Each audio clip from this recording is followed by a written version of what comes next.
This episode of Talkin' About Rock is sponsored by Unleashed Music. Drawing on years of experience, contacts, and partnerships, Unleashed Music is uniquely positioned to platform, develop, and realize the vision of artists of all genres. Achieve your goals by partnering with Unleashed Music and take advantage of their decades of experience to help you create and execute your marketing campaign. Visit unleashedmusic.com for more info. On this episode, Derek Davis from Babylon AD.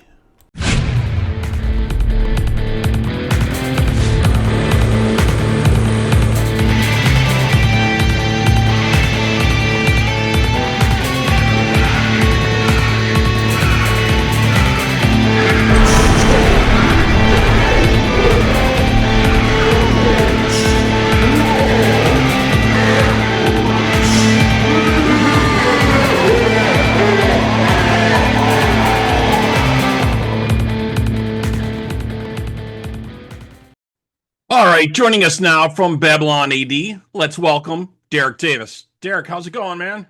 Doing great, man. Going great. Excellent, excellent. So you guys got the first single video out here for When the World Stops. You guys also recently played, I think, a show at the Whiskey and then a couple shows in Denver and Salt Lake City. Tell us a little bit about those shows, man.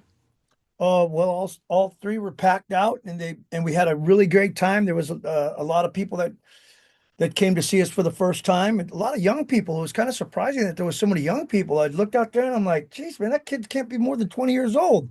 It was, and I don't know, maybe because of the new video and the new singles out, maybe we just generated some new fans with Rome Wasn't Built in a Day coming out last year in this one. But, the crowd just seems to be getting younger. It's kind of crazy. Well, that's great. That's what we need, the young blood, man, keeping this rock music alive, man. Definitely. That's what we need to see for sure. Absolutely. And you guys did great last year, man. You did Wrecking Machine hit number 2 on rock radio. Rome Wasn't Built in a Day hit number 3. Yeah. Just fantastic with the last album, man. So very, very cool stuff you guys had going on. So let's talk a little bit about what you have happening now. So you got the latest track out for When the World Stops. Tell us a little bit about putting that together. Well, we had a few songs left over that we demoed for the last album, and we knew they were really good, strong tracks. So, and I had about 3 or 4 songs that I'd really never showed the band, but maybe they were 3 or 4 years old. And when I showed them to them, they went, "What the heck? Why didn't you ever show us these songs?"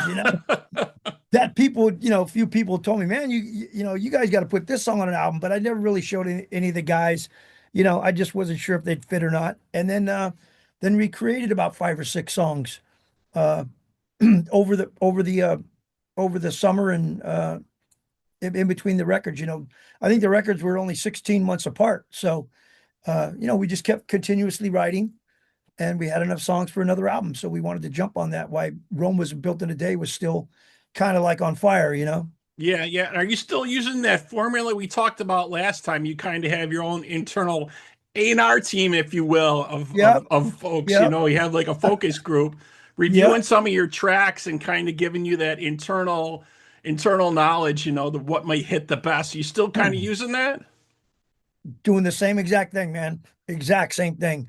And it's funny because this time I looked at the last album, Rome Wasn't Built in a Day, and I looked at this album from the same people, like the ratings, and I kind of added them up or what it multiplied everything. It was like, okay, this album got better marks than Rome Wasn't Built in a Day, which got great marks too, Right. So, well, you should be improving every time. It should be a little better, yeah, right? Yeah. I think that's what's cool about it. We just didn't throw out another album just to throw one out, even though it was a short amount of time, the songs were all really, really super good. So none of us had to worry about, does this song just put on there just for the hell of it, or is it deserving to be on an album, Yeah, yeah. I also noticed you guys did a track with Vinnie Vincent, it looks like. Fuel the Fire there. No. No. That is AI generated, and it just came out. Really? Okay. Yes. So I saw that on the Spotify list. I wasn't sure about that. So let's take that out of there. I'm sure he's freaking out, and we're freaking out. We just seen it today, and we're Really? like, what the hell is this? And we nailed it down and found out that somebody, was just a thief. Wow. Did you guys contact Spotify and then, or how do you?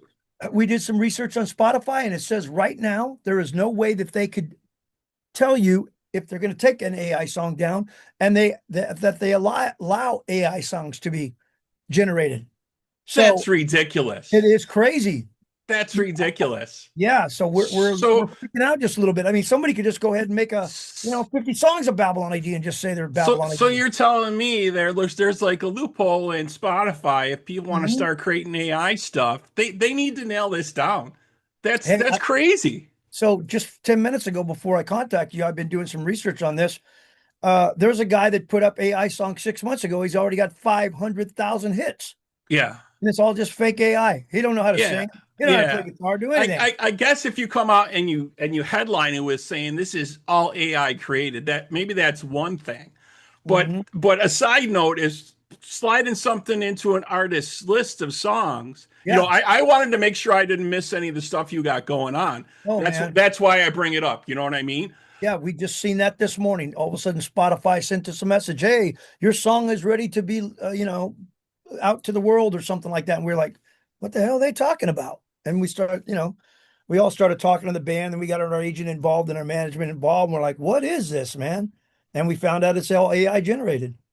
That's crazy. I mean, I know. there should be, some certifications. If you put anything up for your artist name, it should have to go through you guys. That's crazy. Absolutely. Well, let us know what happens with that because we don't want to see that kind of crap happen to anybody.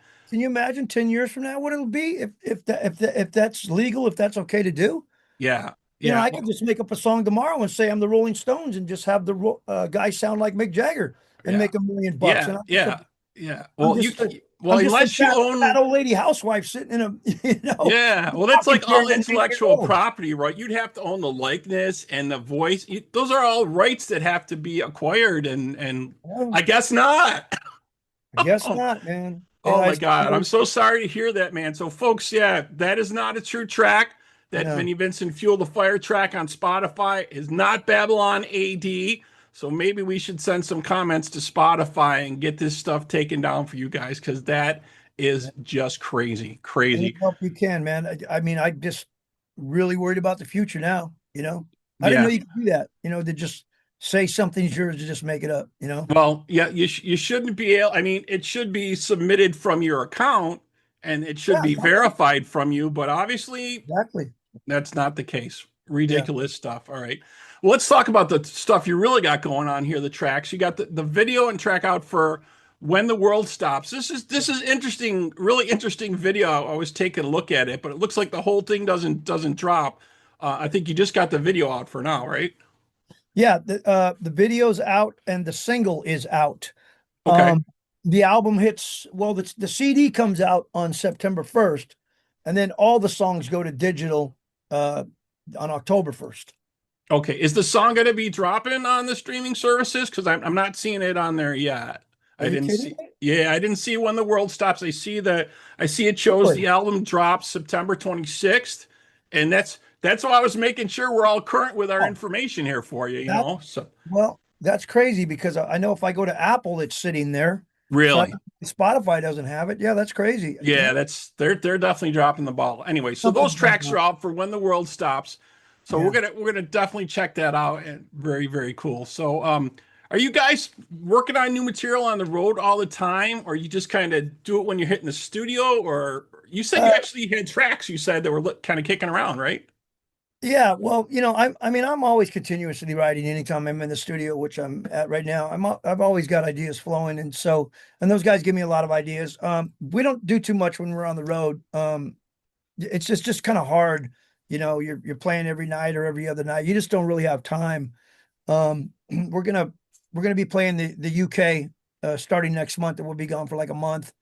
We play Greece and stuff like that. So I really don't, we have our guitars and things like that, but we don't really have any recording gear with us or anything like that. There might be some ideas, but generally no, not when we're on the road. We're concentrating on playing live. Gotcha, gotcha. So another thing I want to get your take on a little bit here is, since you guys are really hit it big in the 80s, what do you think's the biggest change in music since the 80s? Do you think it's a streaming thing or what's the biggest change? Because it kind of evolves like, obviously it was all album sales and singles. that's kind of come back a little bit, but I don't know. It's kind of balancing between the two worlds now, I guess. Yeah, well, the obviously thing that's changed is the record labels don't give you as big as advance that they used to give you, and they don't give you as big as push as they used to, and they're not really looking for hard rock bands to sign. So bands like us, we're kind of like dinosaurs, but at the same time, we're still roaming the earth, beating the drum that we play music. Um, and of course, now within the last 6 months or a year, AI. I mean, who knows what's going to happen now? I mean, Yeah, we're on a precipice of something that we're on the edge. Who knows what's going to happen now? yeah, it's We could very all be extinct in another, 6 months or so. And just there could be 100 Babylon EDs out there, and 100, whoever journeys. right. I know. Could be crazy. Yeah, yeah. So not only Babylon AD, I was looking a little bit through your history here. You've also done some solo albums previously, that did pretty well too. Resonator Blues, Revolutionary Soul. Any thought maybe heading back to that at some point after the Babylon AD Yeah, dates? yeah, absolutely. That's what I've been working on for about maybe 2 years. I have a handful of, I would say, call them like psychedelic soul rock songs, I guess. And then I've got a handful of songs that are very similar to Babylon AD, but just a little bit more on the pop side, you know. So Right. I'm debating on which album I'm going to put out. Is it going to be more a soul type of rock thing, or is it going to be like a pop rock thing? I haven't, I've got enough songs basically to do either one, but I'm just trying to figure out which direction I want to do. Yeah, yeah. Some artists they kind of mix it up. They put a couple different styles of songs on there just to Mhm. kind of see what sticks. You know what I mean? They might do Yes. like a poppy or something that Yeah, maybe some a of them, rocky country type of sound yeah, or some of them can be crossed. But uh I don't know. I'm experimenting right now. definitely, definitely. Yeah. And like you were saying earlier, you guys got some tour dates coming up in the UK. It looks like in September. Mhm. September 4th, you're Underworld, London, United Kingdom. And it looks like September 5th to 8th, you're at the Hard Rock Hell Sleaze Festival Yeah. in Leicester, England. So I know rock and metal is still huge over in the UK. Yeah, it is. Um, A lot of clubs to play over there too. A lot of yeah, stuff. it's like a different world from what I It see. All is. these tours heading over there and And you big get over there and shows, it's 1990. right? Yeah. So like the poppy dance thing just doesn't click with them or does is not. They want to hear the hard rock metal. Yeah, there's lots of festivals going on there all the time. But when I saw your dates coming, I'm like, this is great, man. Have you guys been to the UK before? Or? Yeah, this will be our fourth time over there. Excellent, excellent, very cool. All First right. time in Greece, so that's pretty fun. We'll be there for about 4 or 5 days. That's gonna be fun. Even though it's one show, we're just going over there early, just to have a blast. Go to the beaches and shit like that. Yeah, I was gonna say, what do you guys do over there? Do you get like a little day off time, maybe 1 day or 2 days We off? got let's see, we last 18. We have 2 days before we play that show. So when we land, so we're just gonna hang out in Greece, man, and see what it's like. In Yeah. Athens, around Athens. Okay, yeah, definitely very cool. Yeah. So we look forward to definitely your shows coming up. We look forward to the new album release. Yeah, When the World Stops. I think it's September 26th when I was reading. Is that correct? that's the digital and the CD, which I just got the booklet today. It's pretty cool. I got like 12 pages here of the lyrics and everything else. So, it's pretty high class. That'll be out September 1st. It's pre-order. You can pre-order it right now. Matter of fact, they sold out of their pre-orders the first pre-order. Then they did a second pre-order. They sold out of the next pre-order. Then they sold out of the first pressing that they made. Now they ran a whole new pressing. Dude, that's outstanding. So if folks Yeah, want to pre-order that, where they go to you just go babylon80.com to or where should they go? They can just go to babylonband.com, or they can go to our record label Kivel, Kivel Kivel Records. Either one. Okay, so you folks can check out that definitely. And we hope we get some, US dates coming back when you guys are done with the shows. It looks like the last date I see September 20th is the one in Greece there. So Yeah, yeah. our agent's already working on all that kind of stuff. We want to just make sure we kind of cut it off at the UK thing to, get everything focused on that first, and then we'll pick up some dates when we come back. Excellent, excellent. Well, best of luck definitely on the new album. Very, very cool. So that wraps up this episode of Talking About Rock. Thank you, my guest today, Derek Davis from Babylon AD. And you folks out there, we're hoping you're keeping the torch alive and supporting live music wherever you are. Derek, again, man, thank you so much. Thanks, Robert.